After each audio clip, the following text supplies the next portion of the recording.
어제 우리 말씀에 하나님의 심판이 유다 백성 가운데 이제 임하게 될 때에 참 어떻게 보면 소망이 없는 그 상황 속에서도 그 이사야는 이제 심판이 마헬 살랄 하스바스 임박하게 임했을 때에 이사야는 단순히 심판을 보는 것이 아니라 그 이후에 다시 구원의 회복을 주실 임마누엘의 하나님을 바라보았다. 그래서 내가 다시 여호와를 기다리고 기다리겠다.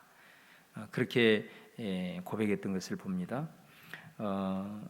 이 내용이 어떻게 보면 이제 아수르가 이스라엘을 협공했던 바로 그 북이스라엘 그리고 아람 왕국을 아수르를 통해서 멸망을 시키는데 그 아수르가 자기를 추종하고 의지했던 유다 나라까지 공격을 하게 된다 그랬습니다.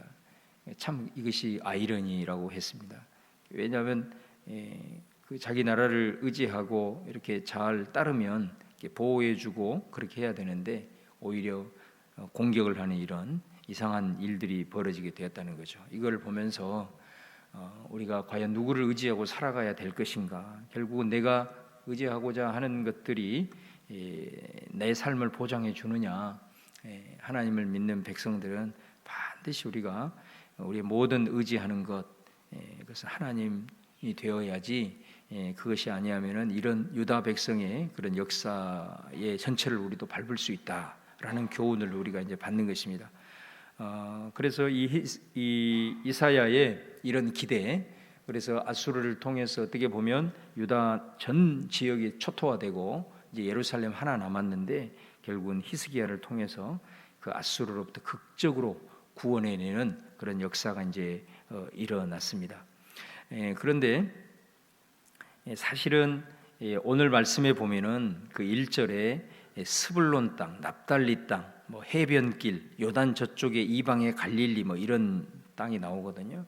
근데 이런 땅들이 이제 온전히 영화롭게 되고 다시 회복이 된다라는 이제 그런 말씀이거든요. 오늘 말씀이.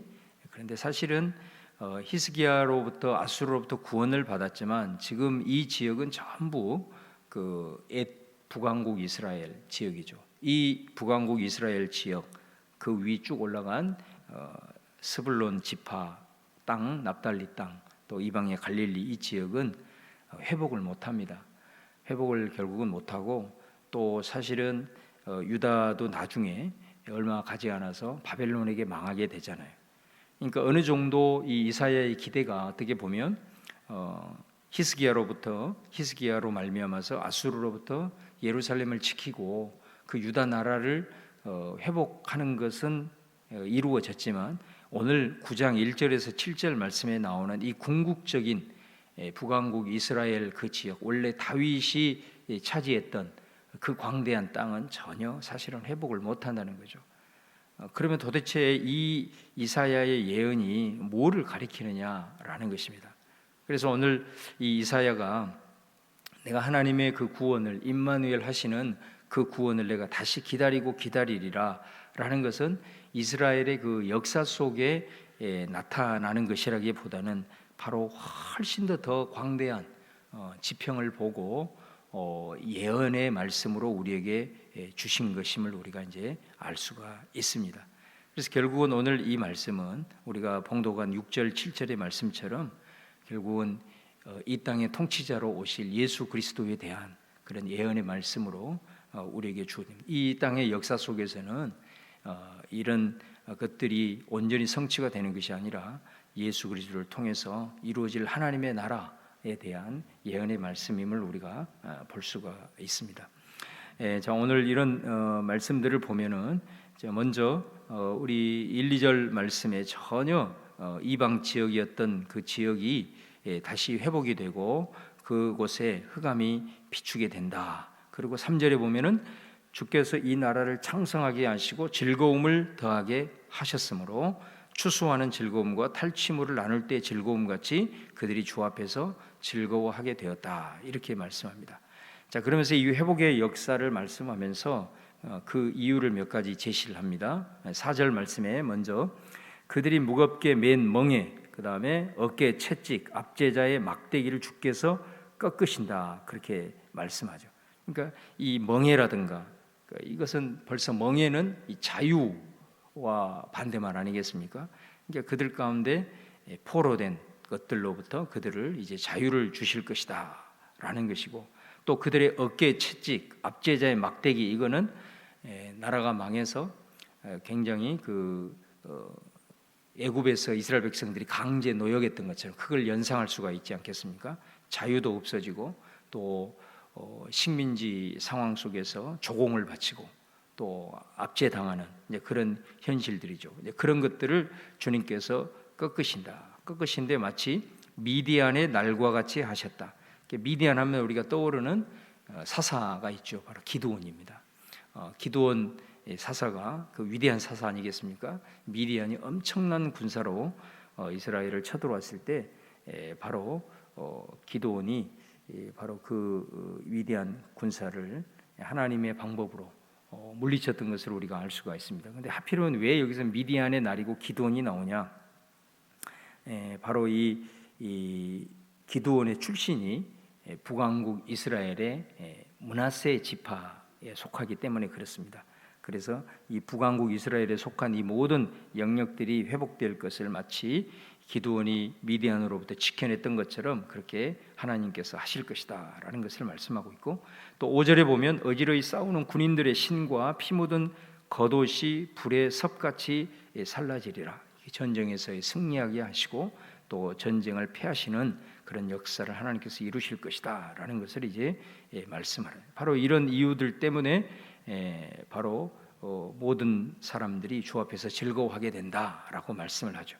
그다음 6절 말씀에 보면은 또 하나의 이유가 나옵니다. 그거는 한 아기가 우리에게 나왔고 한 아들을 우리에게 주신 바 되었는데, 여기서 보면은 이미 하나님의 약속으로서의 처녀로부터 아이가 나왔잖아요.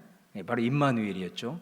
임마누엘이 나왔는데 바로 또 다른 아이를 우리에게 이제 약속을 하고 계시고, 그 아이를 통해서 그 어깨에는 정사가, 왕의 권세를 가지고 있다는 거죠. 또 그 이름이 기묘자라 모사라. 기묘자라 모사라, 영어 성경에 보면 Wonderful Counselor, 그러니까 위대한 상담자다, 위대한 치유자다, 그런 말씀이죠. 또 전능하신 하나님이다. 이거는 놀라운 일들을 행하시고 승리하시는 하나님의 권능을 말합니다. 영존하시는 아버지, 그의 모든 삶이 죽음을 극복하는 영원한 삶이라는 거죠. 또 평강의 왕이라, 그의 통치가 평강이다. 그래서 하나님과 사람들 사이에, 또 사람과 사람 사이에 평화를 주시는 그런 구원자가 나타날 것이다 라고 말씀합니다. 그런데 7절에 보면 그 정사와 평강의 더함이 무궁하며 또 다윗의 왕자와 그의 나라에 군림하며, 다윗의 왕권을 가지고 오고 또 그가 지금 이후로 영원토록 바로 정의와 공의를 굳게 세우실 것이다 라고 이제 말씀을 하고 있습니다. 자, 그렇다고 한다면 우리가 오늘 이 말씀이 단순히 이스라엘의 역사 속에서 부분적으로 성취가 되었지만 결국은 이사야는 그보다 훨씬 더 근본적인 하나님의 예언의 말씀을 우리에게 주고 있는데, 바로 그것은 이스라엘에만 해당되는 말씀이 아니고 이것은 모든 인류와 또 역사의 모든 상황에 온전한 이 역사를 이루실 예수 그리스도에 대한 예언임을 우리가 알 수가 있습니다. 그래서 오늘 이 말씀과 관련해서 우리가 성경 한 구절을 한번 찾아보겠는데요. 마태복음을 한번 보시겠습니다. 마태복음 4장 12절에서 16절까지 한번 같이 한번 봉독하도록 하겠습니다. 자, 앞에 보시든지 성경을 보시든지 같이 우리 한 목소리를 한번 읽겠습니다. 시작. 예수께서 요한이 잡혔음을 들으시고 갈릴리로 물러가셨다가 나사렛을 떠나 스불론과 납달리 지경 해변에 있는 가버나움에 가서 사시니 이는 선지자 이사야를 통하여 하신 말씀을 이루려 하심이라. 일러스되 스불론 땅과 납달리 땅과 요단강 저편 해변의 길과 이방의 갈릴리여, 흑암에 앉은 백성이 큰 빛을 보았고 사망의 땅과 그늘에 앉은 자들에게 빛이 비치었도다 하였느니라. 예수님이 이제 하나님으로부터 세례를 받고 이제 공생애가 이제 시작이 되죠. 시작이 하기 전에 또 사탄의 유혹을 사장에서 받습니다. 사탄의 유혹을 이제 이기고 난 다음에 이제 하나님의 나라를 이제 시작을 합니다. 시작을 하게 될 때에 먼저 예수님이 어떤 행동을 하셨냐면 바로 시작한 게 아니고 바로 나사렛을 떠나서 스불론과 납달리 지경으로 가셨다, 그렇게 말씀합니다. 그러니까 예수님이 그곳에 가서 잠시 머물렀다. 그러면서 왜 그곳에 예수님이 가셨냐? 바로 이 이사야의 예언을 성취하기 위해서 가셨단 말이에요.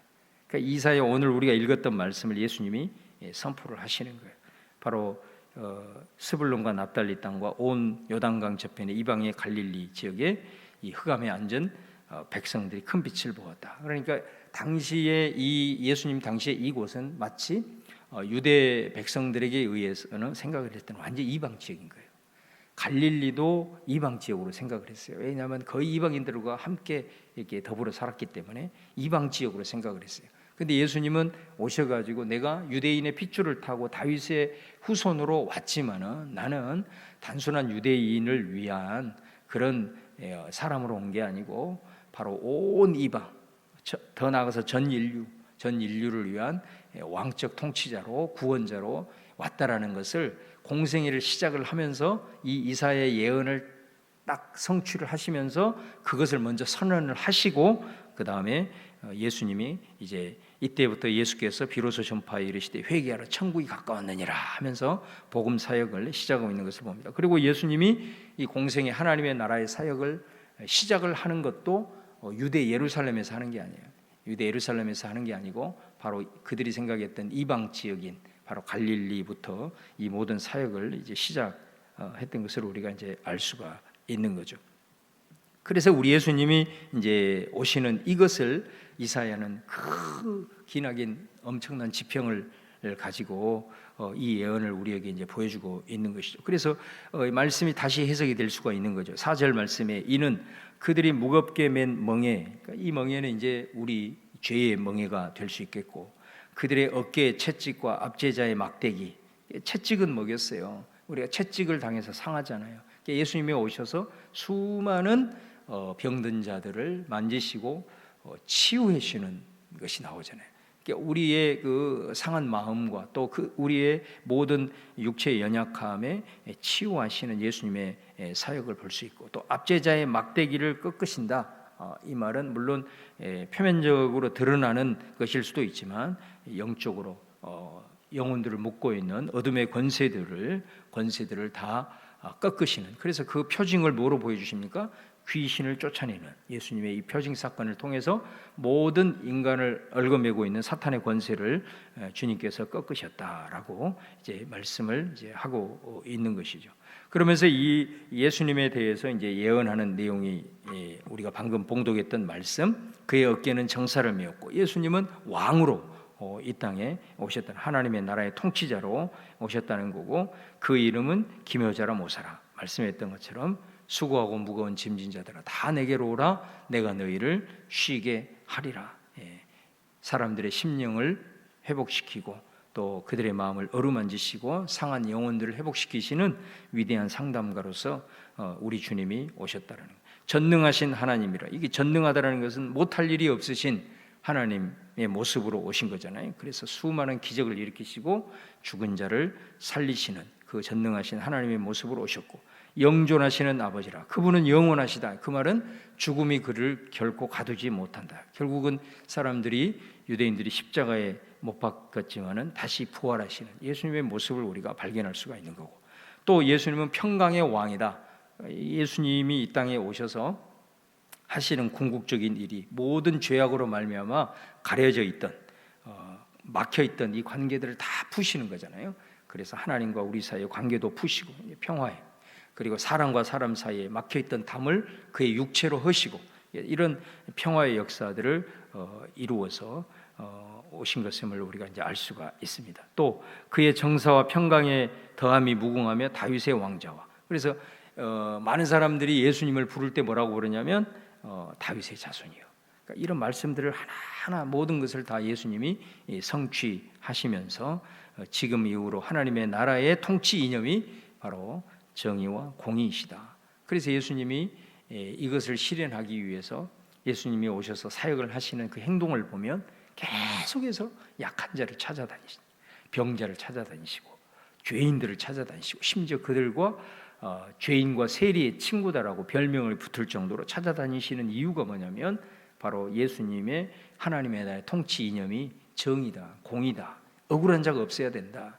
그것들을 위해서 우리 주님이 오셨다라는 것을 이제 우리가 이제 볼 수가 있는 것이죠. 그래서 이사야는 지금 어떻게 보면 이스라엘 이 유다 백성이 이런 나라에 굉장히 지금 심판이 직면한 상황에서 바로 이 비전을 하나님께 받아서 우리에게 이제 선포하시는데 단순히 그것이 이스라엘의 역사 속에서만 부분적으로 이루어지는 것이 아니라 궁극적 구원자가 우리에게 오셔서 이 모든 우리들의 얽어매고 있는 것들 또 우리들을 자유케 하지 못하는 것들을 다 꺾으시고 우리에게 생명 구원의 역사를 이루기 위한 예수 그리스도.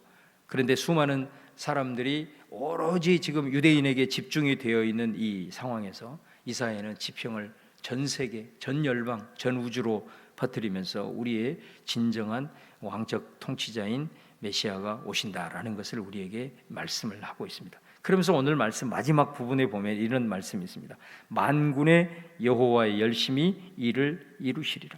여러분 사실은 이때 당시의 상황에서 혹이라도 이스라엘 백성들이 이런 말씀을 듣고 이런 말씀을 깨달았을 때 그것을 기대하는 사람들이 얼마나 있었겠어요. 그잖아요.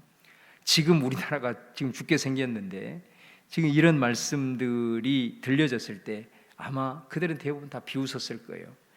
그래서 이 이사야는 오늘 마지막 부분에 우리가 완전히 불가능하다고 할지라도 이 모든 일들이 우리의 기대와는 전혀 도저히 기대할 수 없는 일이라 할지라도 만군의 여호와의 열심히 일을 이루시리라. 우리의 믿음과는 상관없이 너희들이 믿든 안 믿든 상관없이 하나님께서 정하시고 뜻하시는 이 구원의 역사는 때가 되면 반드시 이루실 것인데 바로 하나님의 열심을 얘기하는 것은 그만큼 그들이 이 말씀에 대한 기대가 없었고 이 말씀에 대한 믿음이 없었다라는 거죠. 그럼에도 불구하고 여호와의 열심이 반드시 이 모든 역사를 이루실 것이다 라고 하는 것들을 우리에게 보여주고 있습니다. 오늘 저는 이 말씀 자체가 예수님의 탄생과 또 예수님의 사역에 대한 예언의 말씀이고 이 말씀이 1.1획도 떨어지지 아니하고 예수님의 그대로 성취되었다라고 하는 이 놀라운 메시지가 있고 또 이런 흑암의 상황 속에서도 이런 메시지를 주어서 이사야로 하여금 우리로 하여금 소망을 갖게 하시는 메시지도 있지만 저는 이 이사야의 이 관점을 우리가 좀 가질 필요가 있겠다.